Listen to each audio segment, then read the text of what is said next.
Did a meeting between a sitting U.S. president and extraterrestrial beings precipitate these and countless other cases of alien abduction?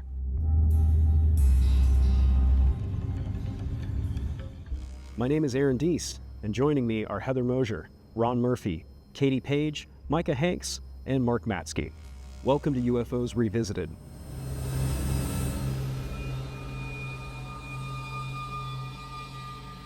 So the story with this case seems to be that in 1954, President Dwight Eisenhower was roused from his sleep in the middle of the night and taken to Edwards Air Force Base to undergo what is purported to be emergency dental surgery, some kind of an emergency dental procedure. The continuing story is that the dental procedure was a cover-up, and that this was actually intended to be a meeting with two extraterrestrial beings described as Nordics. Now I'm wondering, what else do you guys know about this case? What other details have come across your radar? Well, I know that an offer was made basically to trade technology for, the deal that we would shut down our nuclear weapons, and that Dwight Eisenhower wasn't comfortable with that because, we need to have some defense weapons. We don't know what the Russians have and whatnot. So I know he kind of turned down the deal, and I believe a later deal was struck. According to the popular story as it's told, in 1954, Eisenhower had allegedly been whisked away at night, but he would have met with one group of extraterrestrials that were called popularly Nordics, lighter hair coloration and what have you. And as Katie was saying, they would essentially have asked him, listen, in exchange for the relinquishment of your nuclear weapons, will you, receive technology from us? It's kind of a trade deal. And he said, no, I don't think I want to, put ourselves at risk, with the Soviets possibly developing weapons. We're not going to, put our nukes down and accept all the secrets of the universe and gravity, and all these kinds of things. So now later that year, as the story goes, he allegedly was to make another deal, and this with a different group, popularly known as Greys. And as that story goes, the Greys wanted essentially to be able to abduct people, right? To be able to take individuals, and the arrangement was supposed to be that humans are to be returned alive. Unfortunately, the poor cattle didn't quite fare as well, and apparently cattle mutilations being a result of that. But so this is the story, and this has really kind of been circulating for many years. And it is interesting because you do see this sort of nexus point during the Eisenhower administration for a lot of stories, a lot of actual UFO developments in history, and also I think the origin point of what fairly are some conspiracy theories too. Well, this is also alleged to have been just a few years, not even a decade, after the Roswell incident, which of course we all know how notorious that is. No, I think that's a valid point, because people were, that was part of our collective conscience, right? We were terrified of everything ending in a sudden blast of light, right? That's a terrifying thing. And, we will at some point, I'm sure, discuss the Maelstrom incident, but this is very similar whenever there are apparently technologies coming and saying this is not the right route to go as the human race. But in this case, there's nothing, hidden going on, no kind of technology. You're actually meeting with extraterrestrials themselves, and they're saying, hey, we will make your life so much better if you put away that barbaric aspect of humanity. And it's almost like a morality tale, and because we eventually refused. We'd rather still stay warlike and still have enemies and still fight and not accept what they were offering us. And it's interesting too that these beings are so like us, right?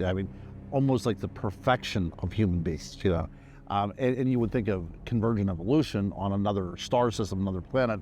In order for these beings to look like us, they would have to go through almost a monumental amount of mathematical variables in order to get almost like we look, right? There would be no sense in that happening. So I think that what we're dealing with here is, in my opinion at least, with this particular case, is almost a morality tale that came out that something like us, some sort of perfect embodiment of the human race is coming back and saying, you are going down the wrong path.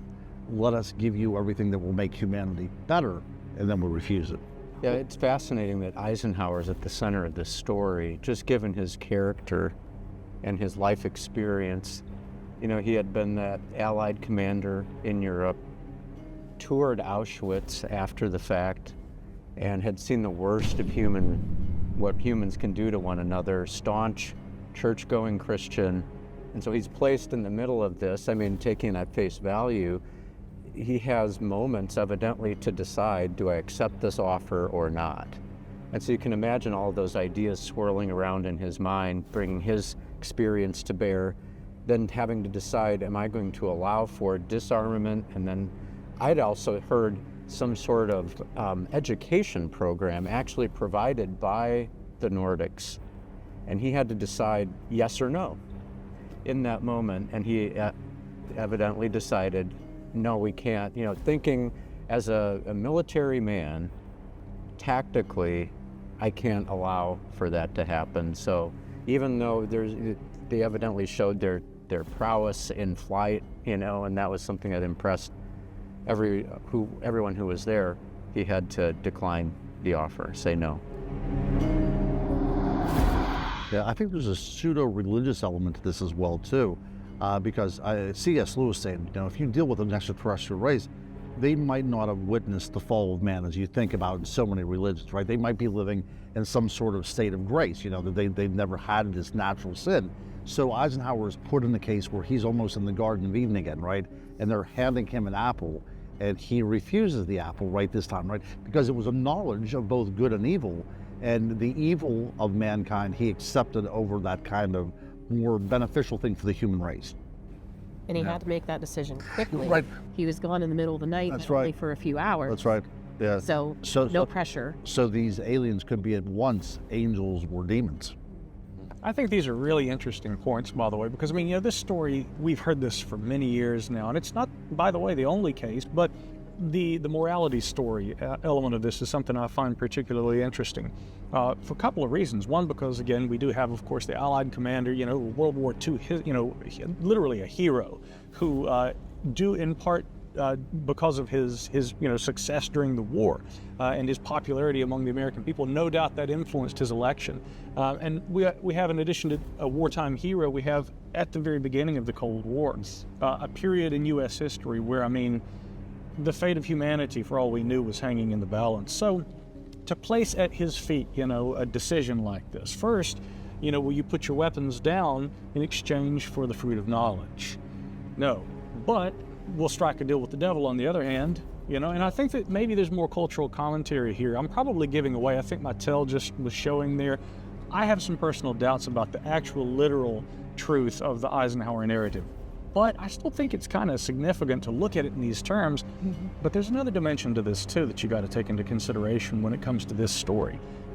We have the MJ-12 documents. I remember talking with the late Stanton Friedman many times about these, and of course, you know, Stanton, he had gone to the National Archives and he'd looked for evidence of, you know, did he actually go, Eisenhower, to a dentist that night who on the weekend and, you know, late at night would have, you know, even been accessible. Yes, to a U.S. president, he probably would have been, versus the alternative. He's whisked away to go speak to extraterrestrials. So, I mean, there have been a lot of great researchers who have dug deeply into this.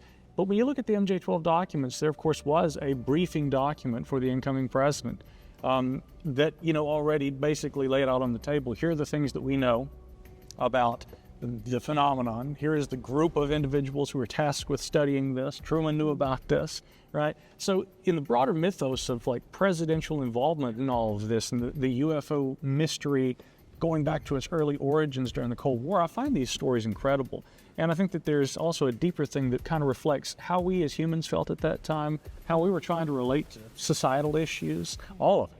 And there's all kinds of trivial variations in the story as well. Like, for example, the press, somebody put out that Eisenhower died that night and then retracted it immediately.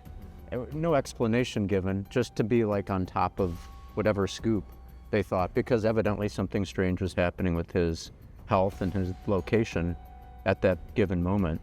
And that's just fascinating to me. Like, mixed in with all of this is this legitimate gaffe that for a moment somebody could have gotten their hands on news like that, only to say, oh no, he's fine, he just bit into like buckshot in a in a duck or something and broke his tooth, because that was the story that was offered. Yeah. Well, and that's another interesting, we'll probably return to this several times, but that's an interesting parallel with the Roswell case, where you had these headlines that came out almost immediately as soon as buzz started to surround this incident, and then they were retracted or they were contradicted, and it's another case of military government direct adjacency to one of these purported phenomena. What's interesting about this, as unfeasible as it seems, is that Eisenhower's great-granddaughter has gone on record to state, yes, I believe this is true. And I've listened to some of the interview audio, and basically she says she grew up hearing about this, that it was just something that she knew about. What are our collective thoughts on that? Because that to me is a really interesting linchpin. I think that's a really important, in just doing interviews, and Mike and I were just talking about this a little while ago, that, these historical cases like this, these people pass away and you lose it, but it does get passed down from generation to generation. And who do you tell these enormous secrets to? Your family members, the people that are closest to you. So I take great weight, even though it's secondhand. I think that is important to look at that. Also, this makes me think about, in the research I did in the APA reports for the ranch, and there's a Mamie Eisenhower, Dwight Eisenhower, Lowry Fitzsimmons connection for Colorado, and I'm from Colorado. But it was reported that there were basically a war going on between the Nordic race and another type of race, and they were in conflict with one another. And it's interesting to me that Eisenhower, like Heather said, had to think quick on his feet and make these really massive decisions for humanity, for the world. And I think to the headlines as well, like these are quick, rash decisions, and then they think for 15 minutes and go, oh, whoops, we shouldn't have done that, and they pull them. So, all really. And we see that today in the internet age, where information is put out there, then it's contradicted and it's retracted, and sometimes we never know exactly what's really going on. But it's interesting that that would happen in a time period when it took longer to disseminate that information. It takes a lot longer to print a newspaper headline than it does to post something to a website. So it's just such an interesting aspect of this case. But the story then continues that Eisenhower did strike a deal with purportedly a different alien race to allow for the cases that we're going to discuss here in just a moment. Do we know, this is a genuine question, is there any conjecture over what that alien race is alleged to be? Because we hear the description of the Nordics as being a very specific race. Does anyone have anything on what that other race is alleged? Part of the problem is, I think, that in that story, as opposed to the first one where there's a visible meeting of the minds, in the second case, there are two discs, one landed, and Eisenhower allegedly went into the craft in order to have whatever meeting took place, which would imply there was no sighting of what that alien race would be. That would make it more difficult, obviously, and the implication that he was going in there to make something formalize a document. I don't know that that's how we interact with people or beings from other worlds, as sign a contract or something of that nature, but it does imply that there was some agreement taking place, but that it's, as far as what I saw, that there wasn't the same visible meeting. Some of the stuff that I've read indicates that the first meeting with the Nordics was even filmed.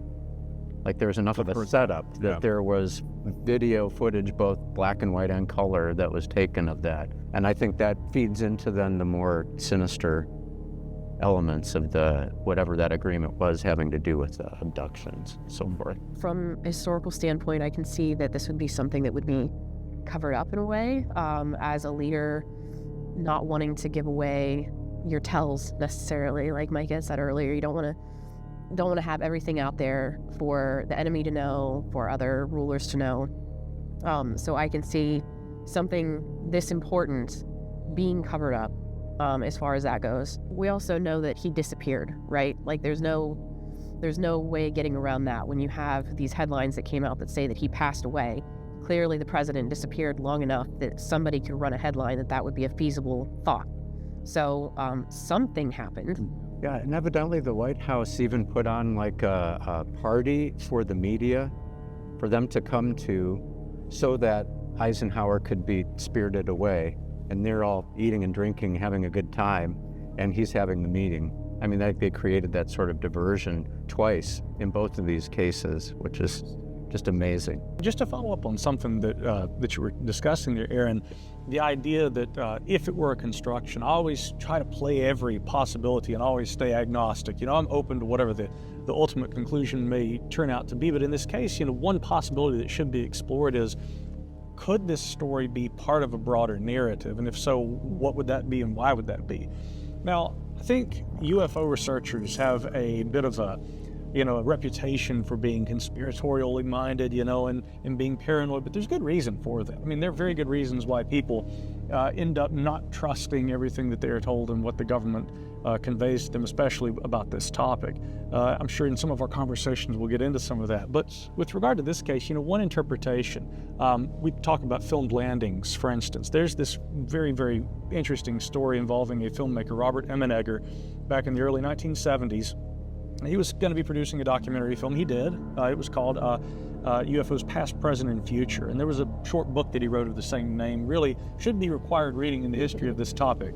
And I bet David Marler's got a few copies of that at the National UFO Historical Records Center. But the whole Holloman landing story goes that Emenegger was told there is some footage that we have of a landing where some beings dropped down in a flying saucer, and there was some sort of a meeting that took place. And we might be able to get this footage for you, and you could use this in your documentary.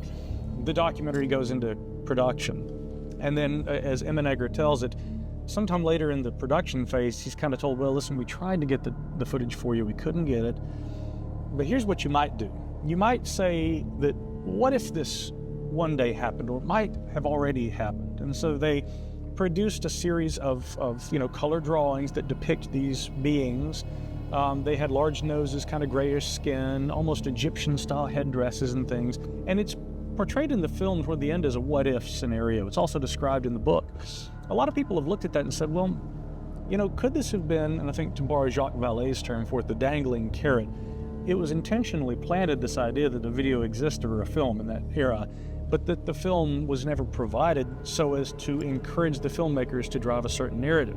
Now, that might be a beginning point for this, but then we have similar things that happen that go all the way up to MJ-12.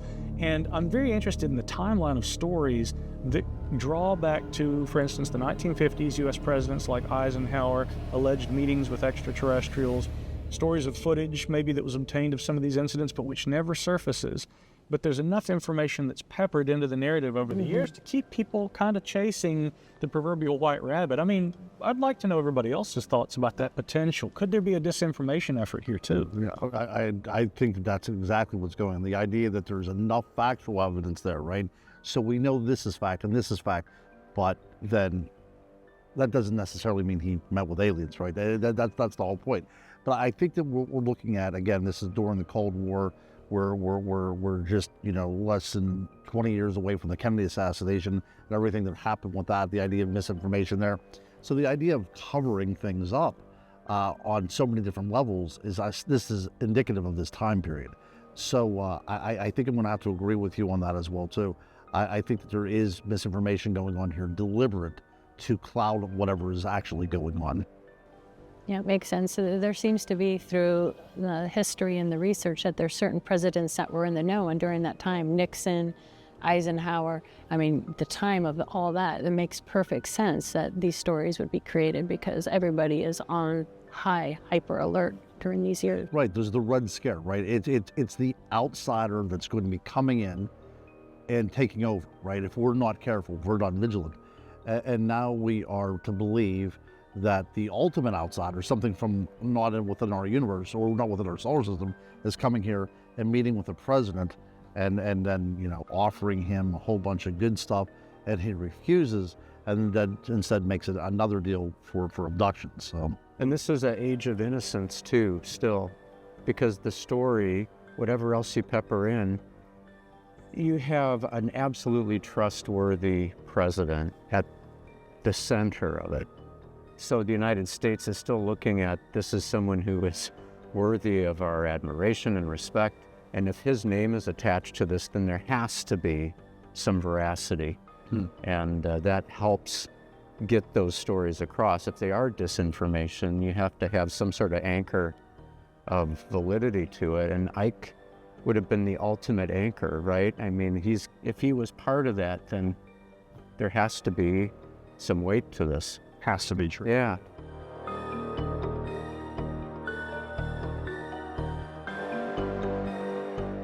Well, Micah, you said something a moment ago that this has kind of become a part of a larger narrative, and really our discussion over Eisenhower is kind of just the tip of the iceberg here, because the story alleges that he did reach some kind of an agreement with some kind of alien race, we don't know which one, but that did allow for abduction of human beings. And in the years that follow, we have several very high-profile abduction cases.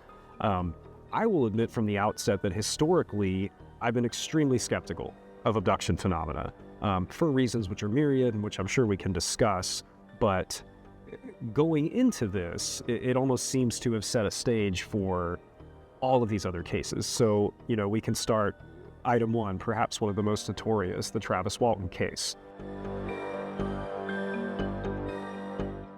Travis Walton's case is a really interesting one if we're going to talk about abductions, because especially with relation to the Eisenhower narrative, Travis Walton, after he was taken aboard a craft, and to briefly summarize what happened, he was part of a logging crew in the mid-1970s that were out there. They were doing work for the U.S. Forest Service, had a contract. Coming off the work site one evening, they're driving up through the woods, they see a bright light, and as they round a curve and get to this opening where they can see this object, there's this essentially a saucer-shaped craft that's hovering over this opening. And Travis does something that most people probably wouldn't have done. He runs out and runs toward it. You don't usually run toward the grizzly bear. You don't run toward the animal that's going to kill you or the thing that you can't explain. But actually, Travis's reason for this was made evident later. He and his brother had always been interested in this phenomenon. And they had said, if we ever see a UFO, we're going to try and get as close to it as we possibly can. That's what he was trying to do. He was trying to get a good look at this, and I have to admire his bravery. He gets up under the object, he's looking at it, he's hearing some sounds, and then all of a sudden, bam, something happens. In the film depiction, of course, he's levitated off the ground and it knocks him backward. We can speculate if this is some kind of an electromagnetic phenomenon or an electric spacecraft. Maybe it was grounding, who knows what happened, but Travis felt he was injured, and he's left essentially there. His friends thought he was probably dead, and they leave, understandably, the scene. They go back to try and find him later. They don't find him. But while he's on board the craft, according to Travis's story, he immediately wakes up and he's not sure of his surroundings. He said it felt very kind of humid and muggy in the room that he's in. And as he opens his eyes, the first thing he sees are these diminutive, I think almost, infant-like in appearance is how he described them. We might liken these to the popular idea of grays. Some versions of the Eisenhower narrative, I'll point out, say that the second group, the group that he made the deal with, might have been the Greys. But after he sees these beings, he jumps up, he grabs an object, and he starts swinging it. He says he literally knocks one of them over, and he says there was just no force, nothing pushing back. These little guys were so small, they weighed nothing. So they put their hands up, and they back out of the room, and he's understandably very scared. He goes out into the hallway, goes down, enters another room. There's kind of a control unit of some kind in a chair. He sits down. He's kind of tampering with this, the thing you don't do when you're on board a flying saucer, by the way. Let's see what this button does.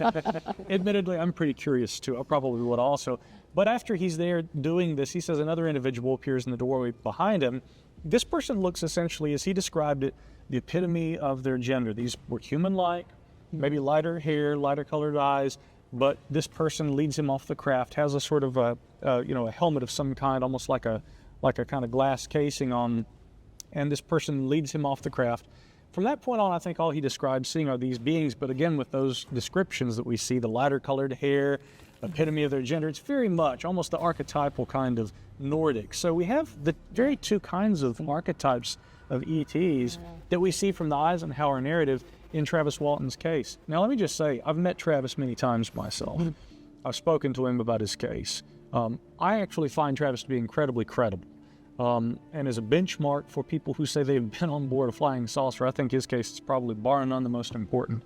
And I find it very interesting. But it's particularly interesting in the context of the Eisenhower story, with the kinds of beings, the two different varieties that he had within that singular experience. Really strange stuff. Yeah, I'd like to backtrack just a second here. So we talk about the president making a deal, right? What happens if he refused? See, that's the other thing. Like, why are they asking permission if they're capable of doing this? So they go in there and he says, "No, I'm not going to do it." Well, we're going to do it anyways. We just want to let you know that this is going to happen. I think that is one of the things that's fundamental about this as well. Why are they asking permission? And then you have to ask, why did he give permission, right? Yeah, because Carl Sagan said, if there's this kind of technology out there, you would only have to abduct one human being and you get everything that you need out of the DNA and everything else like that, right? But there could be something nefarious going on, because why would you abduct people and why would you abduct cattle is if there's something environmental that they're testing, right? If there's some sort of absorption in a human that is different at different times in different places. Now, if that is the case, then that might be our government, again, we're talking about covering up, putting things into the environment that is negatively affecting people around us. So we use a smokescreen of aliens in order to find out exactly what's going on. If we're testing chemicals of some kind, radiation, it could be a multitude of things. But the aliens could be a very good explanation put out there. This is why these things are going on, when we are in fact the ones that are experimenting on ourselves. But simply put, if you were involved in something so clandestine, you didn't want people to know about it, there might be, political and social repercussions of this coming to light. I mean, the best thing you could do, if it's our government or anybody else, any kind of a human actor, the best thing you could lead people to believe is, it's aliens. Aliens have this technology. They have that flight capability. They're the ones doing the experimentation. So again, it may sound conspiratorial to some, but I mean, that hypothetically makes perfect sense. Right. Especially whenever you're dealing with a mob mentality, right? You're dealing with the least common denominator. So, and you're afraid, right? So if these things are going on in certain places, you tend to stay away from those places, right? So there's already a boogeyman element to it. So, and I don't like to be out here proposing that these kind of things happen, but I do believe that there have been people who have been assassinated and there have been stories put up around them that weren't actually true. So there's different motivations out there all the time. Nobody's going to stand up and saying, we don't want to see our neighbor or our fellow American being experimented on by what's going on. But it seems like some of the tests that are being, reported are dealing with extractions of some kind to find out from, a genetic level, what might be going on to that person. And the only way that I can see that happening is it's testing some sort of environmental influence upon that biological entity. That's why these are happening. Well, that kind of takes us into one of the points I wanted to make for our next case, and that is the Barney and Betty Hill abduction. What's interesting about this case is they were an interracial couple. They were driving back to their home in New Hampshire from Niagara Falls, I do believe, and they saw a light that was following them. And then, according to the story, it kind of lands in front of them, and they're abducted. And through hypnosis, it comes back that Betty Hill was, being tested for various things regarding, a woman's biology, and she was even shown a star map of where these beings were, reported to come from. But I think that's it in a nutshell. But there's so much more underlying the story as well too. We're dealing with two people. Betty was a social worker. Barney was involved with the NAACP. So there's a political element to this story as well too. And it kind of changes with the more hypnotic inference that's going on as well too. I know that you guys will talk about this as well. But I know initially Barney suggested that these beings, of course, at one time had, hair. Sometimes he even said they were wearing hats and a scarf. So they seem to be much more human at the very beginning. And as it goes on, then they become these almond-eyed, ball-headed creatures that we know so well today. But I think that what we see in this case is something that is definitely part of the culture in which it developed. And I think that we can talk more and more about this, but I think there's such a psychological component and such a commentary on America at that particular time and place that that's worthy of a discussion.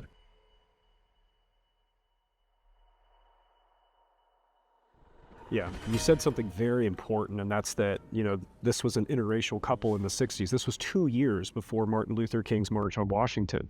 So these are some of the most important and pivotal days of the civil rights movement. So we have to ask the question, if this was some kind of a fabrication or a hoax, why would these individuals want to subject themselves to public scrutiny at a time when the dialogue was very, very, very different? So that's what I very much seem to latch onto with this particular case, at least for me personally.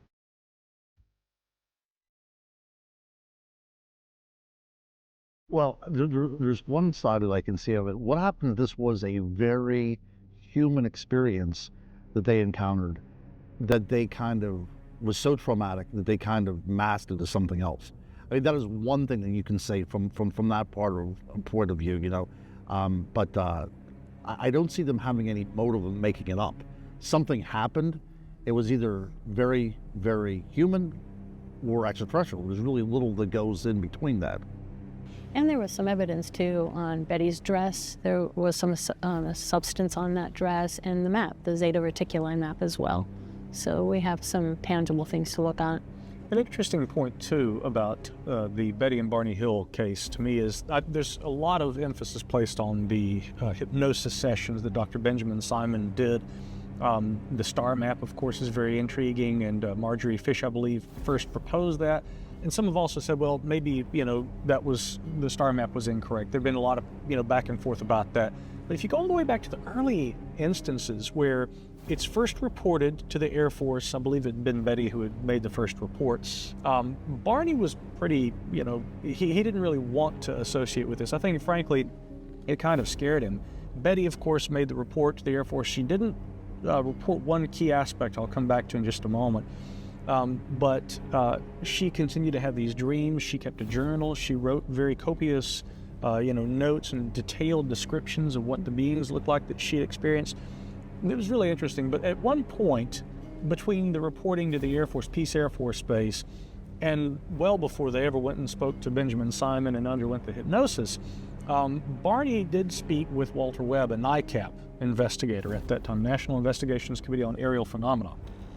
In the original report, which has been archived on the NICAP.org website by Francis Ridge, you can read the original preliminary assessment and then the elaborate one that Walter did after the hypnosis and after all the additional information comes out. And then, of course, John Fuller's book, The Interrupted Journey. That initial report of the investigation by Webb is so very important because prior to hypnosis, very soon after the sighting, Barney Hill describes walking outside of his car, standing in the field, looking at this craft that tilts down toward him, seeing the row of windows and all these individuals that are standing there kind of looking down at him. And then they all kind of break away as though they've received a command, all right, get to work.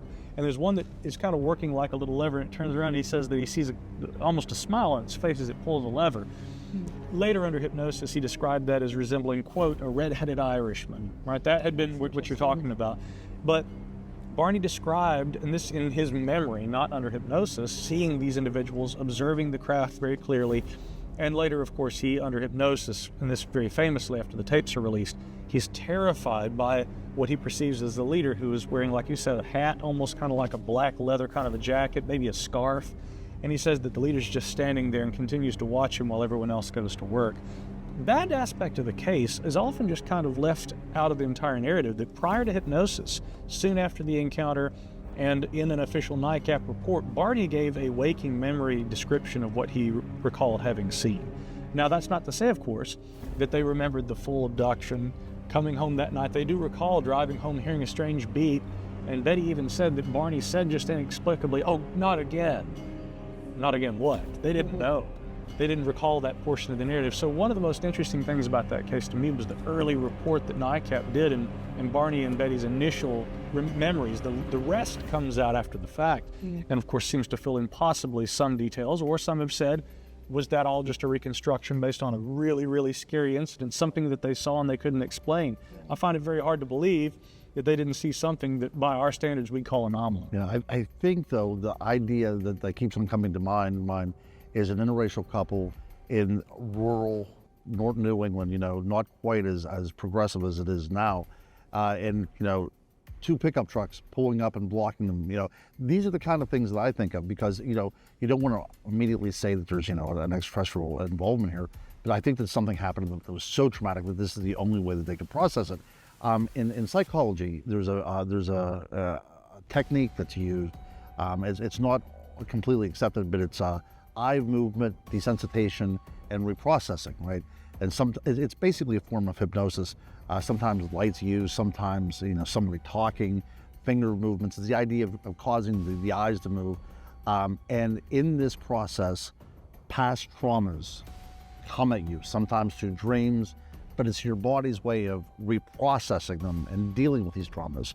So in my opinion, with the lights and everything that was going on, there was something that happened to them that they suppressed and was later brought out in this form. That's just my 2 cents on this thing. The other thing is, we deal with this particular area, and this is an interesting thing whenever it comes to abductions, is the area, the location in which these abductions happen. Usually in the woods, right? I mean, it very rarely happens anyplace else. But this particular site happened in the White Mountains, right? And this is a place where Native American folklore exists.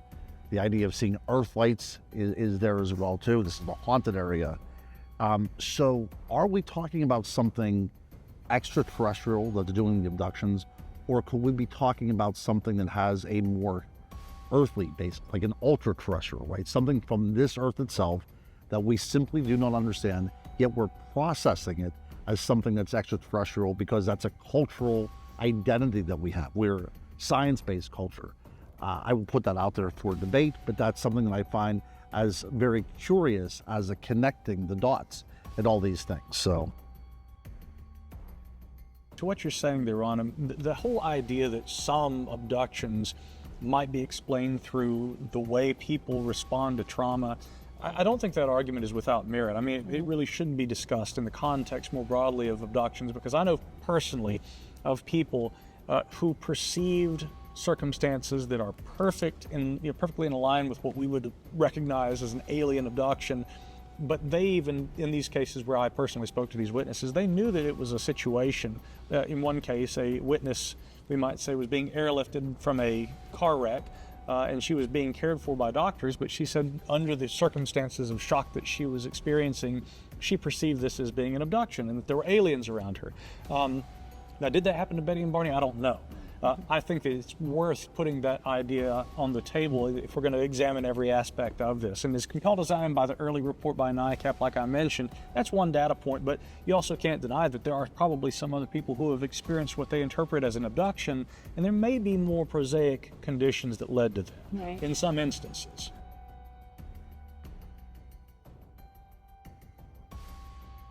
But is this the first instance in which hypnosis was utilized as a way of gathering information on an abduction case?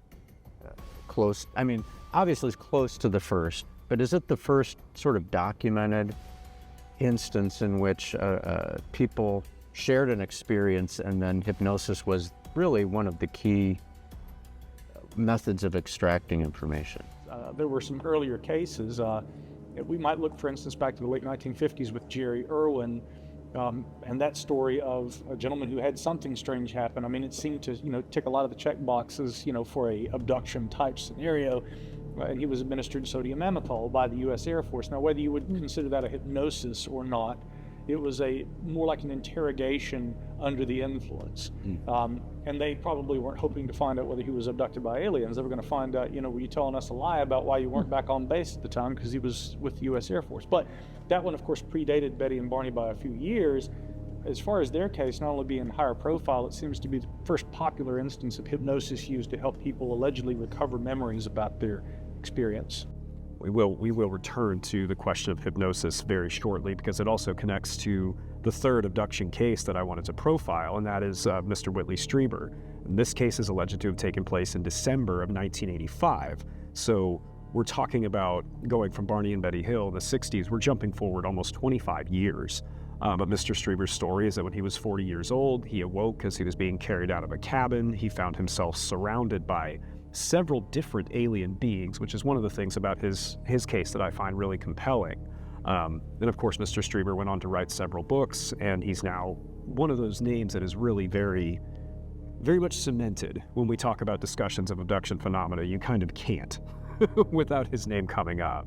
Well, I have a take about reading his book. I would have been about 13 or 14 years old when Communion was available widely in paperback, and I was fascinated. I read it, but I would read a chapter and then turn it over by my bed so I wouldn't have to look at that picture on the cover of the classic almond-eyed gray alien that he evidently was being visited by, or multiple times.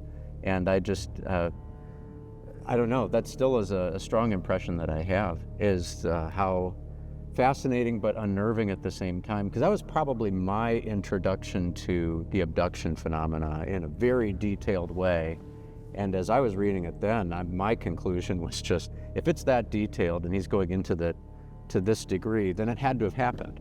And if it happened, then what does that mean about me and any other person who could, in our nation? Right. What's so interesting is he's a professional author, right? And he writes horror and things like that.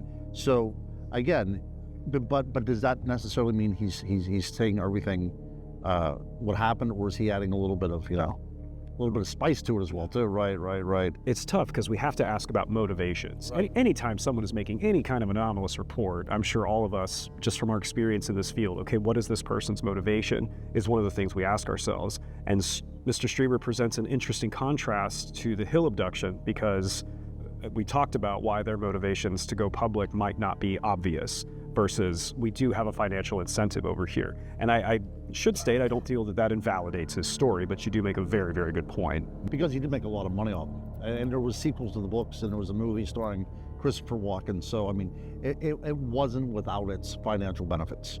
Sure. He wasn't the only one in his family, though, that actually went through this type of situation, correct? Didn't he have an issue with didn't his uncle and his son also have encounters as well? In Communion, Whitley talks about initially wondering if his experiences, because keep in mind he had vague remembrances, according to the story he tells, of what happened to him essentially right afterward, and it maybe it was fuzzy at first, but as time went on, he began to remember more and more, as he explains in the book, and he goes to see a doctor, and then eventually kind of comes to the conclusion, maybe this is some sort of a mental aberration, something I've experienced. He speaks to Bud Hopkins and ultimately decides, hey, a simple way to figure out if this is all in my head or not is just go to talk to my family members. You guys remember anything weird that night? And yeah, his son had said, yeah, I remember I felt like there was someone in there, the little doctors, I think had been maybe the term. Whitley got really concerned because there seemed to be things his family members were saying that corroborated some of what he said that he remembered. Whitley's case is pretty interesting. I had a lengthy conversation with him recently, and I've met him a few times over the years. I have a lot of respect for Whitley, and I think that wherever, I want to say this very carefully, wherever his experiences fall in relation to what we call UFOs and abduction experiences, religious experiences, and other things. I mean, there's kind of like a very gray area that this one touches a little of all of those, and I think Whitley would say that himself, as he has in many discussions. His case is important because fundamentally there's some sort of a human experience here. Whitley has recently said things like, I'm not sure if these aspects of the experiencer process are even physical as we know it. And I think that that's an admirable thing to say, because for those who would say, we need far more proof, of alien abductions. If there are little doctors, or whatever you want to call them, coming here from somewhere out there, and they are taking people on board a physical craft and examining them, we need a lot more evidence. Whitley has, I think, clearly always tried to very eloquently talk about something that he can't explain, and who knows where, in any of these paradigms that falls. But a final interesting point on the religious side of this. In his book, A New World, Whitley describes a lot of these much more non-physical kind of experiences, and imagery like the vesica piscis, the famous fish-like kind of symbol from early Christian iconography. One of his follow-up books after that title was about Jesus.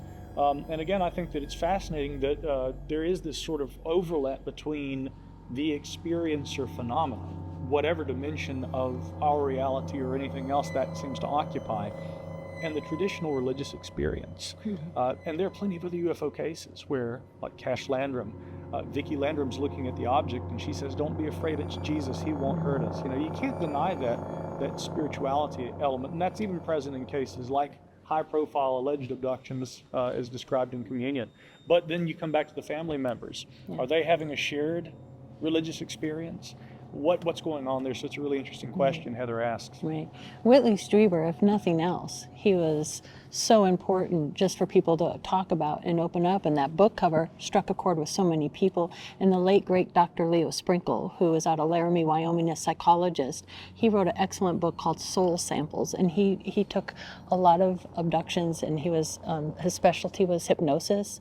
And he really studied, like, he wanted to kind of see, are these people just crazy? Are they making up stories? And through his surveys, through all these alleged abduction people, he came to the conclusion these are highly educated.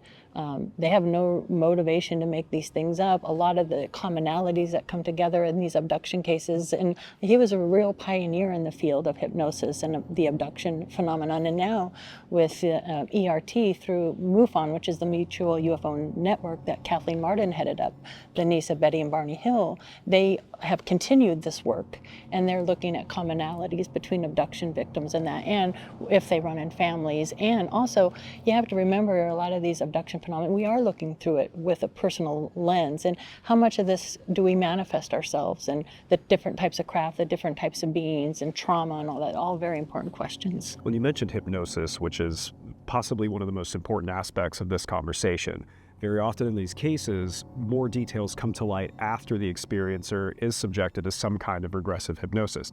I don't understand enough about how that works to say whether or not that is a good thing or a bad thing, but we do have to discuss what is the potential for a witness to be exploited or possibly even led to a particular conclusion. There's a huge concern for that. I mean, I think the satanic panic of the 80s and 90s would be an excellent example of why you need to be concerned about regressive hypnosis and how you can be abused while under.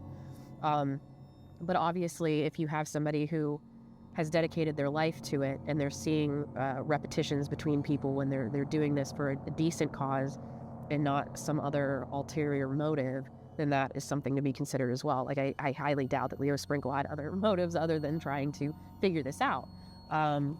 But we do have situations where, like I said, in the satanic panic, where people and children, especially, things are getting implanted in their minds, and all of a sudden people are ending up in jail or worse for stuff that didn't even occur.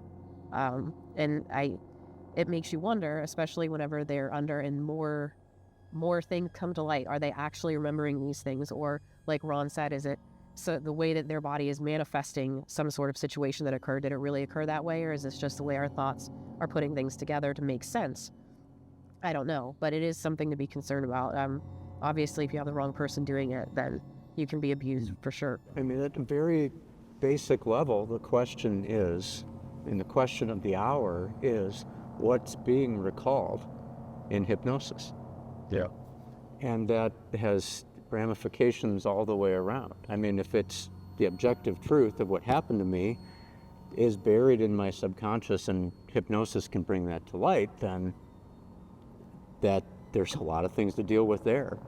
But if it's not, and if it's something I've constructed or has been put there, that's just as fascinating, but it's kind of a different trick. That's a very common thing in going through Dr. Leo Sprinkle's files for over 3 years. I would read letters from people around the world, and something that came up often was this a dream or was this a memory?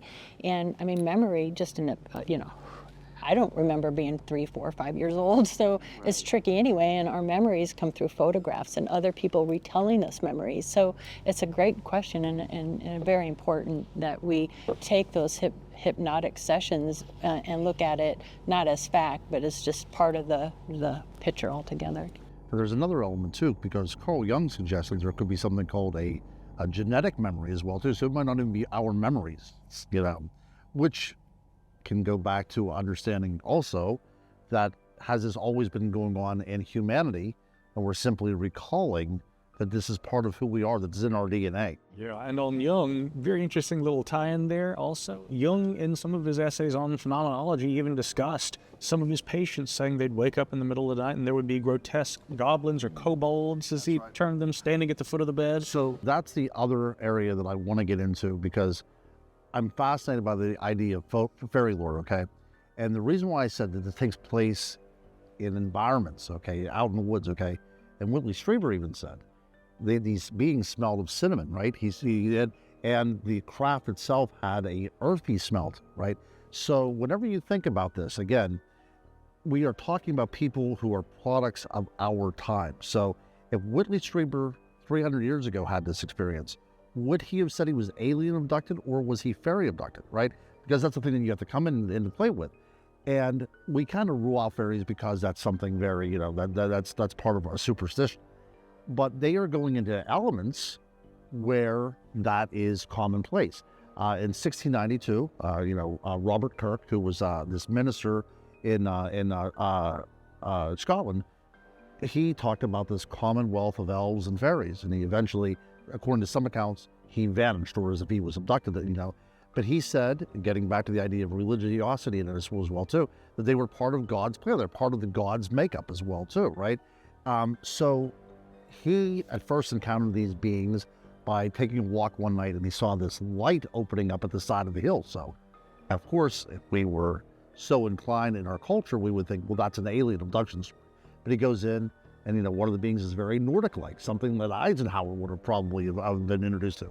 So the idea, that this great German term, Sitzenleben, right, in our time, we cannot just extract these things and look at them from our point of view. We have to figure out what was going on. That's the reason why I'm so inclined about the Betty and Barney Hill thing, because at that particular time, an interracial couple, that wasn't something that was commonplace. So we look and see what was going on. Sometimes it seems that there is a natural explanation. Now, that doesn't mean it's not still paranormal or supernatural, right? But the idea that alien abductions and fairy abduction stories are so similar is something we just cannot throw out with the bathwater. Well, even the recurrence of magic and fairy circles in Fey folklore, as they at least visually, tangentially correlate to the saucer shape. That's something we don't, unfortunately, have the time to explore in detail, but that is something that we're seeing more and more speculated on, is that there may be some linkage between these ideas of this other spiritual folkloric world that many of our ancestors believed in, and the anomalous phenomena that we're experiencing today. I mean, in essence, you could distill it down to its very finest essence, perhaps, in maybe that great chapter in Jacques Vallée's book, Dimensions, The Secret Commonwealth, which is an allusion to exactly what you're talking about right there. But I mean, in essence, you read Passport to Magonia or Dimensions, or even some of John Keel's writings, they were just noticing that some of the things that people who have had these UAP experiences, or the artists formerly known as UFOs, right? People who have that experience, I saw a light, there were beings, sometimes they look, scary and demonic, sometimes they look like, angels, or the epitome of their gender. I mean, this brings back and calls to mind Travis Walton's description. But I mean, those very kind of elements, the framework, you might say, for the modern UFO experience that many describe, you do find that in the fairy folklore of the British Isles and in other world traditions too. So Keel would have said, is there a ultra-terrestrial? And there's a lot of confusion about that word, but I interpret that to mean that he was essentially kind of saying, as the late Mac Tawney's would have said, a crypto-terrestrial. Is there something here on Earth that we don't understand, something right here in our midst, and from that this phenomena emerges? And Ron brings up children, and I think that's something that is overlooked and not talked about very often. But in going through Dr. Sprinkle's archives and David Marler's archives, there are stories from children that have claimed abduction phenomenon. In fact, I met one in Sedona. Parents are not into this phenomenon at all, and he's drawing books of the universe and planets and Hatman and E.T. and all these things that almost identically match decades earlier other children drawing pictures to Dr. Sprinkle. And now that's compelling to me. Out of the mouths of babes, right? And they're just drawing pictures of these things and they match. But to me, that's a fascinating side of the abduction phenomenon that is often overlooked. And I would love to see more research done on the children that are claiming these. Here's a question, and this may be something that Heather can comment on from a research standpoint. Is there a metric by which we can judge these cases as credible? And that may be kind of a loaded question, because how can we judge any case as credible? But when we're looking at these, what are we looking for if we're trying to make a case? Does that make sense? There's a lot to be said of, like Keely brought up, the things that are repetitive throughout time.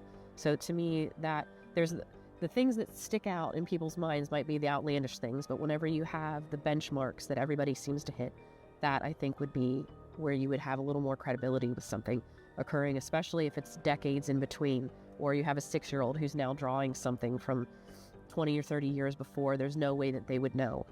Those type of overlaps are where I think we can at least rest more assuredly that something is accurate. I'm not saying that the exaggerated things or the ones that seem outlandish are wrong or that they didn't happen. I'm just saying that where you have that repetitiveness, that is where I would hang my hat as something that probably was more likely to happen. And I think part of a metric, too, would have to include a healthy psychological profile that we would be able to build about the individual that we were talking to. It almost goes without saying that you would have certain baselines in place so that you would know there's not some other potential cause for what this person is saying happened to them. Because there are identifiable medical conditions that can cause us to perceive things that are not actually happening, or perhaps perceive an actual event, and that translates into something else in our mind. I mentioned this early on, but for much of my life, I've been extremely skeptical of this type of phenomena. And then very recently, within the last few months, someone I know and trust relayed to me what sounded like an abduction experience.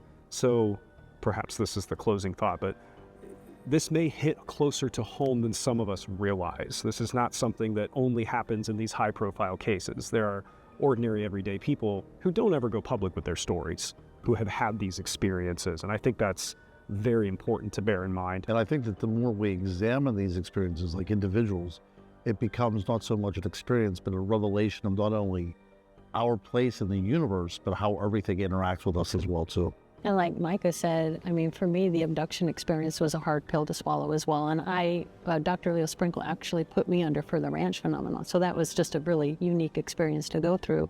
So I got to learn more about it.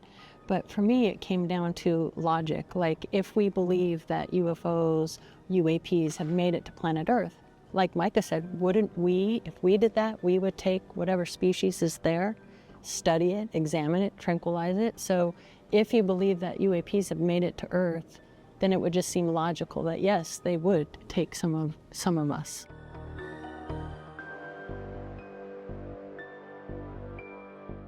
While abduction phenomena can be very difficult to research and verify, it is likely the most human aspect, or at least one of the most human aspects of the UAP-UFO conversation. Whether or not you believe in it might be less important than the experiences of those who actually report it.